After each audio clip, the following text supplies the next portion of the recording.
रविवार दिनांक 9 मार्च 2025च्या पूर्वसंध्येला भारताने क्रिकेट या खेळातील प्रसिद्ध अशी ट्रॉफी जिंकली आणि भारतीयांची मान जगात उंचावली। या आनंदाच्या क्षणी उद्धव ठाकरे पक्षाचे जिल्हा संघटक सादिक अली बागवान यांनी खेळाडूंना शुभेच्छा दिल्या, पण त्याचबरोबर त्यांनी सातारा येथील विविध खेळाडू यांच्याविषयी आपली खंतही व्यक्त केली। ते म्हणाले, मी एक खेळाडू आणि क्रीडा प्रशिक्षक म्हणून माझे मत व्यक्त करतोय की क्रीडा क्षेत्रात काही खेळाडू आपल्या उत्तम खेळाने पुढे आलेले असतात, तर काही शैक्षणिक गुणवत्तेनुसार खेळामध्ये प्रावीण्य मिळवतात। काही विद्यार्थी कुस्ती, नेमबाजी, टेबल टेनिस, बॅडमिंटन अशा खेळामध्ये राष्ट्रीय स्तरावर जातात, पण सातारासारख्या भूमीमध्ये खेळाडूंसाठी ऑलिम्पिक दर्जाचे एकही स्टेडियम नाही, याची मला खंत आहे। जिल्ह्याच्या वेगवेगळ्या भागातून खेळाडू प्रयत्नशील आहेत, पण त्यांना आंतरराष्ट्रीय दर्जाचा प्लॅटफॉर्म मिळत नसल्याने अनेक जण अजून कुशल असूनही पुढे जात नाहीत। आजपर्यंत कोणत्याही लोकप्रतिनिधींनी याबाबत कधीच विचार केला नाही। तसेच विम्बल्डन सारखा खेळ विद्यार्थी सिमेंट मैदानावर खेळतात, पण आंतरराष्ट्रीय स्तरावर हा खेळ ग्रासकोर्टवर खेळला जातो, त्यामुळे त्यांना पुढे जाऊन अडचणी येतात। स्टेडियमची बांधणी नीट नसल्यानं खेळाडू खेळ खेळू शकत नाहीत। खेळामध्ये राजकारण केले जाते, ठराविक लोकप्रतिनिधींकडून खेळाडूंना मदत केली जाते, पण नेत्यांच्या निवडणुकीत प्रचारासाठी आणि जिंकून आल्यानंतर याच युवा जोशचा उपयोग पद्धतशीर केला जातो। पण जेव्हा आंतरराष्ट्रीय स्तरावर आपल्या जिल्ह्यातील खेळाडू जिंकून आला, तर आपणही त्यात सहभागी होऊन अभिमानाने ट्रॉफी साताऱ्यात घेऊन यावे असा प्रयत्न तथाकथित नेत्यांकडून केला जात नाही, अशी टीकाही सादिक अली यांनी यावेळी केली। पुढे ते म्हणाले, साताऱ्यात आंतरराष्ट्रीय दर्जाचे क्रीडा संकुल किंवा भव्य असे स्टेडियम हवे, यासाठी दर शनिवारी संपूर्ण शहरात जनजागृती फेरी आंदोलनाच्या मार्गाने काढणार आहे। याची सुरुवात मातीचा खेळ अर्थात कुस्ती या खेळाने करणार आहे, तेव्हा सातारवासियांनी स्वयंस्फूर्तीने सहभागी व्हावे असे आवाहनही सादिक अली बागवान यांनी केले आहे। जय महाराष्ट्र। मी सादिक सर, शिवसेना उपजिल्हा संघटक। आज या ठिकाणी छत्रपती शाहू क्रीडा संकुल सातारा या ठिकाणी आज आपण क्रीडा या विषयावरती आहोत। मी आज कोणत्याही पक्षाचा कार्यकर्ता किंवा पदाधिकारी म्हणून नाही, तर मी एक स्वतः खेळाडू, क्रीडा प्रशिक्षक आणि मार्गदर्शक आहे। आज या ठिकाणी मी सर्वप्रथम सर्व देशवासियांना आणि कालच ICC चॅम्पियन्स ट्रॉफी जिंकलेल्या भारतीय संघाला हार्दिक शुभेच्छा देतो। वास्तविक पाहता सातारा शहर हे ऐतिहासिक राजधानीचं शहर म्हणून मानलं जातं। छत्रपती शिवाजी महाराजांच्या पावन स्पर्शाने हे शहर स्पर्श झालेलं असं मानलं जातं। आज आपण जर बघितलं तर विद्यार्थीच हा खेळाडू असतो आणि प्रत्येक विद्यार्थ्यात एक वेगळे गुण अंगीकृत असतात। कोणी शिक्षणामध्ये अग्रेसर असतं, कोणी क्रीडा ह्याच्यामध्ये अग्रेसर असतं, कोणी कला या ह्याच्यामध्ये अग्रेसर असतं। जे क्रीडा या क्षेत्रात विद्यार्थी आणि खेळाडू म्हणून नाविन्यपूर्वक कामगिरी करतायत, त्यांना खरोखरच आंतरराष्ट्रीय दर्जापर्यंत आणि संपूर्ण सातारा जिल्ह्यातून किमान सातारा शहरातून त्यांना भारतीय संघाचं नेतृत्व करावं अशा पद्धतीचं त्यांना या ठिकाणी सातारा जिल्ह्यामध्ये किंबहुना सातारा शहरामध्ये जे ऑलिम्पिक्स खेळ असतील किंवा क्रिकेट असेल, बास्केटबॉल असेल, असे जे खेळ आहेत, या खेळांसाठीचं त्यांना त्या पद्धतीची सुविधा, त्या पद्धतीचं आंतरराष्ट्रीय दर्जाचं स्टेडियम, त्या पद्धतीच्या आंतरराष्ट्रीय दर्जाच्या सुविधा त्या खेळाडूंना आज मिळत आहेत का? तर याचं उत्तर आहे नाही।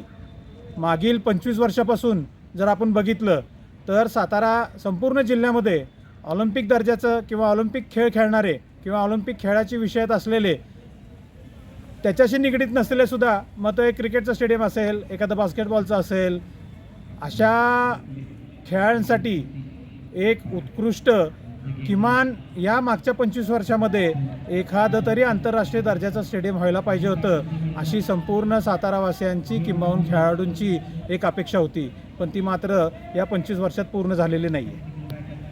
आज मला या ठिकाणी असा प्रश्न विचारायचा आहे की ज्या पद्धतीनं लॉन टेनिस खेळलं जातं, आपण जर मागं बघितलं तर हे लॉन टेनिसचं ग्राउंड आहे. ते लॉन टेनिसचं ग्राउंड जर आपण बघितलं तर ते साधारण सिमेंट कोर्टचं आहे. आणि लॉन टेनिस जर आपण बघितलं, US ओपन असेल, ऑस्ट्रेलिया ओपन असेल, किंबहुन विम्बल्डन असेल, तर हे ग्रास कोर्टवरती, क्ले कोर्टवरती आणि वुडन कोर्टवरती हे खेळलं जातं. त्याच पद्धतीचं बास्केटबॉलचं सुद्धा त्याच पद्धतीने खेळलं जातं. पण आज वस्तुस्थिती जर आपण इथं बघितली तर हे सर्व खेळ आज आपण या ठिकाणी खेळाडू सिमेंटच्या कोर्टवरती खेळतात. ज्या वेळेस ते राष्ट्रीय पातळीवरती खेळायला जातात तर त्या ठिकाणी हे सिमेंटचं कोर्ट न होता त्यांना ग्रास कोर्टवरती किंवा क्ले कोर्टवरती खेळावं लागतं. आणि इथली प्रॅक्टिस ही सिमेंट कोर्टवरची असल्याकारणानं त्यांना तिथं त्या पद्धतीचा एक परफॉर्मन्स त्यांना खेळाडूंना देता येत नाही आणि खेळाडू आपले तिथून बाद होतात. चांगल्या पद्धतीचे खेळाडू आपल्या या जिल्ह्यामध्ये आहेत. त्यांच्याकडं आंतरराष्ट्रीय दर्जाचं प्रशिक्षण देण्यासाठी किंवा आंतरराष्ट्रीय खेळाचा एक भाग म्हणून आणि त्या ह्याच्यामध्ये स्पर्धेमध्ये सहभागी होण्यासाठी त्यांच्यामध्ये गुणवत्ता आहे. त्याच पद्धतीचे क्रीडा मार्गदर्शकसुद्धा आपल्याकडं आहेत. पण सुखसोयी आपल्याकडं उपलब्ध नसल्याकारणाने आपले खेळाडू देशासाठी खेळताना हे दिसत नाही, ही वस्तुस्थिती आहे. आज जर आपण बघितलं संपूर्ण सातारा जिल्ह्यामध्ये 4 मंत्रिपद आहेत. माझी अशी अपेक्षा आहे येणाऱ्या 5 वर्षामध्ये सातारा शहरामध्ये किंवा जिल्ह्यामध्ये किमान ऑलिम्पिक खेळासाठीचं, क्रिकेटचं, कबड्डीचं, खो खोचं किमान एखादं तरी आंतरराष्ट्रीय दर्जाचं ग्राउंड सर्व सुविधांनी उपयुक्त या 4ही मंत्र्यांच्या मार्फत व्हावं. आपल्या खेळाडूंना भारतीय संघामध्ये प्रतिनिधित्व करायची संधी मिळावी. ज्या पद्धतीने काल ICC चॅम्पियन्स ट्रॉफी झाली, मागं आपण वर्ल्ड कप जिंकलेत, त्या येणाऱ्या इथून पुढच्या वर्ल्ड कपच्या टुर्नामेंट असो किंवा ICC चॅम्पियन्स ट्रॉफी असो किंवा विम्बल्डनसारखा एखादा असो किंवा बास्केटबॉलची NBAची टुर्नामेंट असो, आपला एखादी तरी खेळाडू त्या स्पर्धेमध्ये सहभागी व्हावा, त्यामध्ये गुणवत्ता मिळवून तो वर्ल्ड कप जिंकावा, ICC चॅम्पियन्स ट्रॉफी जिंकावी आणि आम्हा सातारकरांना त्याचं स्वागत करण्याचं अभिमान मिळावं, आम्हाला त्याचं स्वागत करण्यासाठीचं एक भाग्य लाभावं, अशी आमची खेळाडू म्हणून, एक प्रशिक्षक म्हणून माझी या ठिकाणी या सर्व 4ही मंत्र्यांना माझी एक कळकळीची विनंती आहे. आज जर आपण साताऱ्यात बघितलं तर 5 वर्षात 2 आंतरराष्ट्रीय खेळ खेळवले जातात. फक्त 2 आंतरराष्ट्रीय खेळ होतात. संपूर्ण सातारा जिल्ह्यामध्ये 2 आंतरराष्ट्रीय खेळ हे दर 5 वर्षाने होतात. मग ते 2 आंतरराष्ट्रीय खेळ कुठले? तर विधानसभेची निवडणूक आणि लोकसभेची निवडणूक. मग ह्या विधानसभेच्या आणि लोकसभेच्या निवडणुकीमध्ये जसं ज्या वेळेस भारतीय संघाने वर्ल्ड कप जिंकला आणि त्या वर्ल्ड कपसाठी ज्या मिरवणुका निघाल्या त्याच्यापेक्षा कितीतरी पटीने आणि कितीतरी पटीच्या ताकदीने आपल्या इथं विधानसभेची आणि लोकसभेची निवडणूक जिंकल्यानंतर त्याच्यापेक्षा कितीतरी पटी ताकदीने मिरवणूक निघते. त्या मिरवणूक कोण साधारण सहभागी असतं? तर हेच खेळाडू असतात की जे देशाचं नेतृत्व करू शकतात. हे खेळाडू आपली भूमिका मतदानाच्या हक्काच्या स्वरूपात त्या 5 वर्षांनी प्रत्येक वेळेस देत असतात आणि आपल्या लोकप्रतिनिधीला निवडून आणतात. आता ही लोकप्रतिनिधीची जबाबदारी नाही आहे का की जो खेळाडू, जो कार्यकर्ता आपल्या मिरवणुकीत आहेत, आपल्याला ज्यांनी मतदान केलं आहे त्या कार्यकर्त्याला किंवा त्या खेळाडूला न्याय मिळवून देण्यासाठी आपण ही भूमिका घ्यावी आणि येत्या 5 वर्षात एखादं तरी आंतरराष्ट्रीय दर्जाचं स्टेडियम या ठिकाणी संपूर्ण सातारा जिल्ह्यामध्ये उभं करावं. ह्याच या आजच्या या निवेदनाद्वारे म्हणा किंवा आजच्या या बाईटद्वारे मी सर्व जनप्रतिनिधींना, लोकप्रतिनिधींना मी आवाहन करतो. ह्याची जनजागृती व्हावी, ह्याचा पाठपुरावा करण्यास आपण ही भूमिका घ्यावी आणि येत्या 5 वर्षात एखादं तरी आंतरराष्ट्रीय दर्जाचं स्टेडियम या ठिकाणी संपूर्ण सातारा जिल्ह्यामध्ये उभं करावं. ह्याच या आजच्या या निवेदनाद्वारे म्हणा किंवा आजच्या या बाईटद्वारे मी सर्व जनप्रतिनिधींना, लोकप्रतिनिधींना मी आवाहन करतो. ह्याची जनजागृती व्हावी, ह्याचा पाठपुरावा करण्यासाठी मी प्रत्येक शनिवारी सकाळी 6 ते संध्याकाळी 6 संपूर्ण सातारा शहरामध्ये वेगवेगळ्या ठिकाणी, मग ते शाहू स्टेडियम असो, जिल्हाधिकारी कार्यालय असो, नगरपालिका असो, राजवाडा असो, ह्या वेगवेगळ्या ठिकाणी मी प्रत्येक शनिवारी सकाळी 6 ते संध्याकाळी 6 वाजेपर्यंत क्रीडांगण, आंतरराष्ट्रीय दर्जाचं क्रीडांगण व्हावं यासाठीची एक पदयात्रा मी प्रत्येक शनिवारी काढणार आहे.